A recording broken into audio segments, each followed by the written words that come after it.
Assalamualaikum warahmatullahi wabarakatuh. Kembali lagi dengan saya Imam Pratama di ISO Channel, tepatnya ilmu seputar obat. Pada kali ini saya akan membahas mengenai materi sistem saraf tubuh manusia.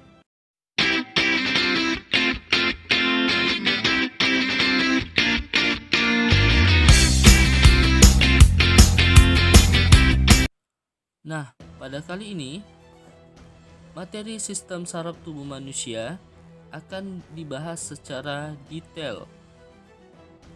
Namun sebelumnya, bagi teman-teman yang belum subscribe ataupun tekan tanda loncengnya, jangan lupa. Baik, kita langsung saja pada materinya.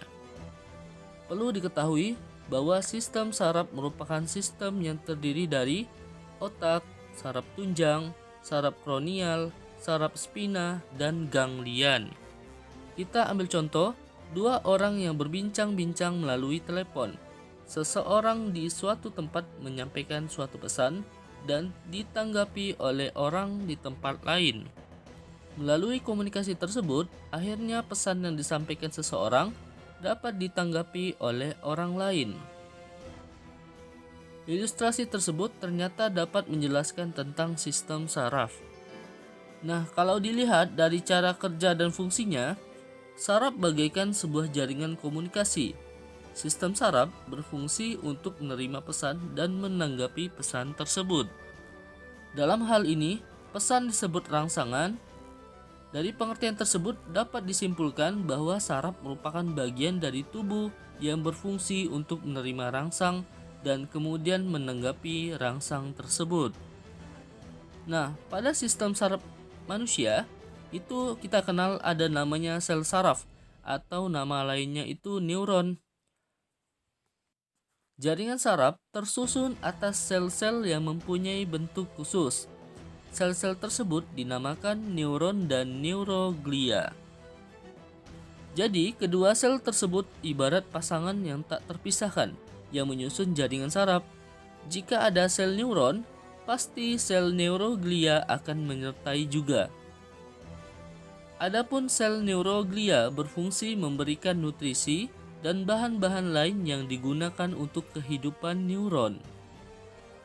Dengan kata lain, neuroglia berfungsi untuk menjamin kehidupan neuron agar tetap dapat melaksanakan kegiatan.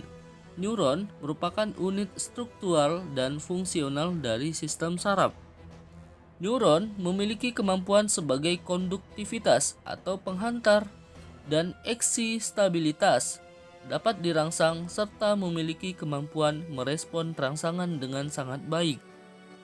Neuron terdiri dari 3 bagian yang berbeda satu dengan yang lainnya, yaitu sebagai berikut. 1. Badan sel atau bisa dikatakan perikarion. Bagian sel menyimpan inti sel atau bisa dikatakan nukleus, dan anak inti dinamakan nukleolus, berjumlah 1 atau lebih yang dikelilingi sitoplasma granuler. Dalam sitoplasma badan sel juga terdapat badan nisel yang merupakan modifikasi dari retikum endoplasma kasar. Badan nisel yang mengandung protein yang digunakan untuk mengganti protein yang habis. Selama metabolisme, protein ini juga bermanfaat untuk pertumbuhan neuron. Jadi, jika badan sel rusak, maka serabut-serabut neuron akan mati juga. Yang kedua, dendrit. Seperti sudah dijelaskan sebelumnya bahwa dendrit merupakan tonjolan sitoplasma dari bagian badan sel. Dibandingkan akson, dendrit ini lebih halus, lebih pendek, dan memiliki percabangan yang lebih banyak. Fungsi dendrit ini adalah untuk meneruskan rangsang dari organ penerima rangsang atau dikatakan reseptor menuju ke badan sel. Ketiga, akson. Akson sering disebut juga neurit. Bagian ini merupakan tonjolan sitoplasma yang panjang dan berfungsi untuk meneruskan impuls saraf yang berupa informasi berita dari badan sel. Akson memiliki bagian-bagian yang spesifik, yaitu sebagai berikut. 1. Neurofibril. Neurofibril merupakan bagian terdalam dari akson yang berupa serabut-serabut halus. Bagian-bagian inilah yang memiliki tugas pokok untuk meneruskan impuls. Kedua, selubung myelin. Bagian ini tersusun oleh sel-sel pipih yang disebut sel Schwann. Selubung myelin merupakan bagian paling luar dari akson yang berfungsi untuk melindungi akson. Selain itu, bagian ini pula lah yang memberikan nutrisi dan bahan-bahan yang diperlukan untuk mempertahankan kegiatan dari akson. Ketiga, nodus Ranvier. Nodus Ranvier merupakan bagian akson yang menyempit dan tidak dilapisi selubung myelin. Bagian ini tersusun dari sel-sel pipih. Dengan adanya bagian ini, terlihat bagian akson tampak berbuku-buku agar lebih dapat memahami tentang struktur dan bentuk neuron. Perhatikan gambar berikut. Bagaimana hubungan antara sel saraf satu dengan sel yang lainnya? Sel saraf tersebut membentuk jaringan saraf. Antara sel satu dengan yang lainnya terjalin sel saraf dan saling berhubungan. Ujung dendrit berhubungan langsung dengan penerima rangsang atau bisa dikatakan reseptor.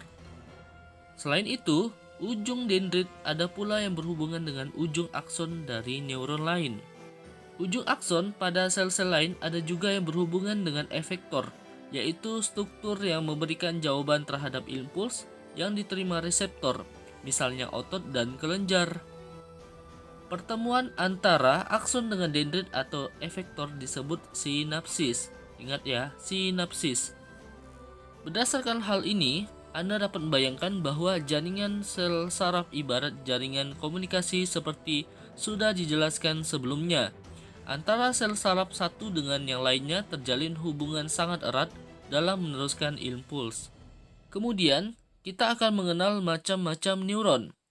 Dilihat dari struktur dan fungsinya, sel saraf atau neuron dapat dibedakan menjadi 3. 1. Neuron sensorik.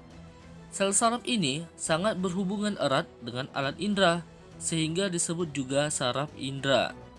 Fungsi saraf ini adalah untuk menerima rangsang dari alat indera kemudian meneruskan impuls saraf ke saraf pusat, yaitu otak atau sumsum tulang belakang. Badan sel neuron sensorik ini bergerombol membentuk ganglia. Bagian dendrit berhubungan langsung dengan alat indera atau reseptor, dan bagian aksonnya berhubungan dengan sel saraf lainnya. Akson akan berakhir di interneuron. Yang kedua, neuron motorik. Struktur neuron motorik ini yaitu pada bagian ujung dendritnya dihubungkan dengan ujung akson yang berhubungan langsung dengan bagian efektor, yaitu otot maupun kelenjar. Neuron motorik ini berfungsi untuk meneruskan impuls dari sistem saraf pusat ke otot atau kelenjar yang akan melakukan respon tubuh. Impuls secara langsung berjalan dari neuron sensorik ke neuron motorik. Ketiga, interneuron atau bisa dikatakan neuron asosiasi. Interneuron ini merupakan sel saraf penyusun sistem saraf pusat. Fungsinya untuk meneruskan impuls saraf dari neuron sensorik ke neuron motorik. Struktur interneuron ini yaitu bagian ujung dendritnya dihubungkan langsung dengan ujung akson dari sel saraf yang lainnya.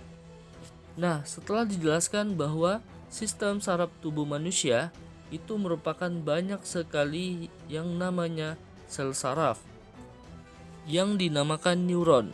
Jadi masing-masing neuron atau sel saraf ini memiliki percabangan seperti badan sel, dendrit, dan akson, dan beberapa yang lainnya. Baik, itulah dari penjelasan materi sistem saraf tubuh manusia. Semoga bermanfaat. Dan untuk materi berikutnya ditunggu video selanjutnya. Terima kasih banyak yang sudah menonton. Wassalamualaikum warahmatullahi wabarakatuh.